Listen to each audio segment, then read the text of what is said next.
جو اس راستے پر نہیں چلتے ان کا کردار کی ایک جھلک دکھائی جا رہی ہے۔ یہ سورۃ ہمزہ جو ہے، بسم اللہ الرحمن الرحیم، ویل لکل ہمزۃ لمزہ، انسان کے سامنے کوئی ہائی آئیڈیل نہیں اگر ہوتا، کوئی اعلیٰ نصب و لین و نش نہیں ہے، تو وہ پستی کی طرف، پھر اس کی دلچسپی کیا ہوگی؟ کوئی چغلیاں کھاتا پھر رہا ہے، کسی کو تانے دے رہا ہے، کسی کی غیبت کر رہا ہے، کسی کی عزت پر حملہ کر رہا ہے، کسی کا مال ہڑپ کر رہا ہے، پھر اس کی شخصیت کے اندر یہ پستی آ جائے گی۔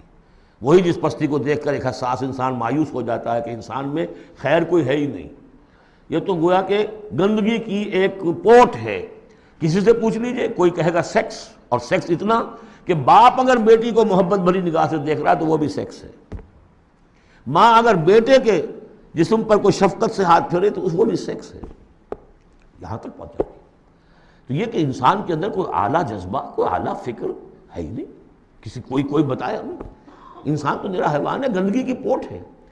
کوئی شخص جو ہے بڑا اونچا واعظ کہہ رہا ہے اور کوئی زیر لب مسکرا رہا ہوگا کہ یہ واعظ جو فرما رہے ہیں اپنا روب گاٹھنا چاہ رہے ہیں، یہ کوئی ان کی اور کوئی غرض ہوگی، کوئی شاید کوئی نذرانہ ملنا ہو انہیں جس کے لیے واعظ فرما رہے ہیں۔ واعظ تو بڑا عمدہ ہے، لیکن انسان جانتا ہے کہ بڑے گھٹیا انسان کے بالعموم جو موٹیوز ہیں انتہائی گھٹیا ہوتے ہیں، جس سے کہ انسان کی یعنی فطرت سے انسان جو ہے مایوس ہو جاتا ہے کہ شاید انسان میں کوئی خیر ہے ہی نہیں۔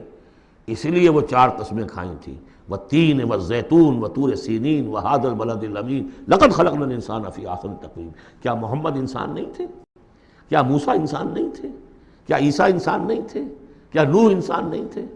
انسانی عظمت کے اوپر اتنی بڑی بڑی گواہیاں موجود ہیں، لیکن جب پستی پر آتا ہے تو واقع ہے کہ اس سے پست کوئی نہیں۔ پھر اسفل سافلین، جتنا کینہ انسان میں پیدا ہو جاتا ہے اونٹ کے اندر نہیں ہے، جتنی شہوت انسان میں پیدا ہو جاتی ہے سور میں نہیں ہے اتنی۔ یہ ساری چیزیں جو ہیں، نقالی جتنی انسان کرتا ہے اتنا آپ کسی بندر میں نہیں دیکھیں گے نقالی کرتے ہوئے، اور جتنا یوں سمجھیے کہ انسان کے اندر خونخواری پیدا ہو جاتی ہے، بھیڑیوں کو مار دے جاتا ہے انسان۔ جو کچھ ہوتا ہے جب نیشنلزم کا بھوت سوار ہوتا ہے سر پر، بچوں کو، چھوٹے چھوٹے بچوں کو اچھال کر بلموں میں اور نیزوں کے اندر کون پروتے رہے؟ انسان پروتے رہے۔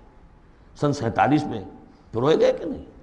وہ انسان تھے، بھیڑیے سے زیادہ، کوئی بھیڑیا ایسا کام نہیں کرے۔ ویل لکل ہمزۃ لمزہ، بڑی خرابی ہے اس شخص کے لیے کہ جو عیب چنتا رہتا ہے لوگوں کے اور تانے دیتا رہتا ہے۔ الذی جمع مالا وعددہ، جس کی ساری سعی و جہد اسی میں رہی، مال کمایا اور اسے گنتا رہا، اب میرے ایسٹس اتنے ہو گئے، آج کی بیلنس شیٹ اس سال کی جو ہے اس میں یہ اضافے ہو گئے۔ یحسب ان مالہ اخلدہ، کچھ گمان یہ کرتا ہے شاید کہ اس کا مال اسے ہمیشہ باقی رکھے گا۔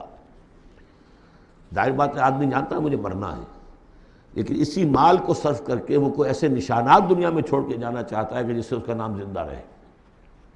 پیرامڈز کیوں بنائے گئے؟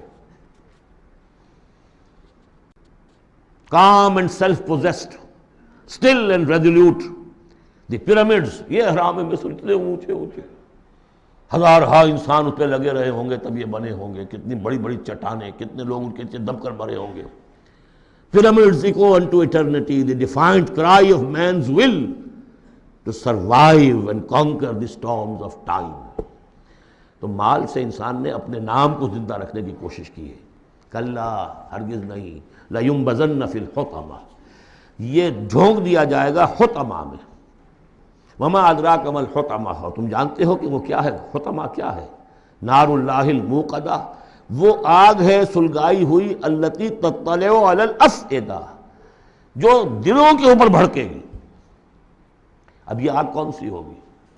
ایک تو ہمارے زمانے میں ایک صاحب تھے، اگرچہ وہ کوئی عالم دین تو نہیں تھے، انگریزوں کی فوج میں رہے تھے تو کچھ انہوں نے چیزیں پڑھی تھیں، وہ اس حطمہ کو ایٹم سے تعبیر کرتے ہیں، اور ایٹم کا جو بھی ہوتی ہے، جو آپ کو معلوم ہے کہ پھر اس سے جو پھیلتی ہے اس کی، چاہے وہ براہ راست آگ نہیں ہوتی، وہ اس کا فال آؤٹ جو ہے وہ یقیناً جو ہے کہ جو چیر کے انسان کے وجود کو چلا جاتا ہے اندر۔ یہ چیزیں ہیں، کون کون سی آگیں ہیں آپ سمجھیے۔ ایک آگ تو وہ ہے لکڑی سے ہم نے جلائی ہے، وہ جلاتی ہے تو اس کو جلاتی ہے۔ ایک آگ وہ ہے جو انفرا ریڈ ریز ہے، الٹرا وائلٹ ریز ہے، یہ کوئی اور ریز ہے، یہ کھال کو کچھ نہیں کہتی، اندر جا کے جس آپ جسم کے جس حصے کو چاہتے ہیں اسے حرارت پہنچاتی ہے۔ وہ آگ جو ہے نار اللہ الموقدہ التی تطلع علی الافئدہ، دلوں پر جا کر وہ روشن ہوگی۔ انہا علیہم موصدا، پھر وہ ان پر بند کر دی جائے گی تاکہ ساری حرارت انہی کے اوپر رہے، فی عمد ممددہ، بڑے اونچے اونچے لمبے ستونوں میں۔ اب جو 10 صورتیں رہ گئی ہیں ان میں سے اکثر کا تعلق سیرت النبی سے ہے صلی اللہ علیہ وسلم، اور اس میں سب سے پہلے جو ہے عرب کا